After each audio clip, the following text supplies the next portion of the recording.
నమస్కారం ఈటీవీ 360 కి స్వాగతం ముందుగా ప్రధానాంశాలు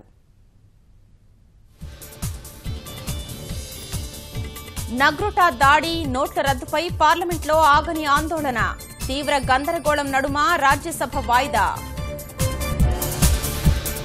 ఉగ్రదాడిపై చర్చించాలని లోక్సభలోనూ కాంగ్రెస్ పట్టు దేశ భద్రతను రాజకీయం చేయొద్దని భాజపా హితవు ప్రత్యేక ప్యాకేజీ ప్రకటించి 2 నెలలు దాటింది చట్టబద్దత కల్పించాలని లోక్సభలో కేసినేని నాని విజ్ఞప్తి జన్ధన్ ఖాతాల దుర్వినియోగానికి ఆర్బీఐ అడ్డుకట్ట కేవైసీ ఇస్తే నెలకు 10,000 వరకు నగదు ఉపసంహరణ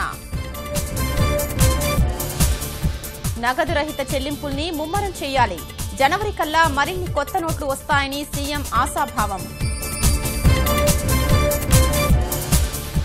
ఇకపై వెలగపూడి నుంచే పూర్తి స్థాయి పాలన కార్యాలయ ప్రవేశం చేసిన చంద్రబాబు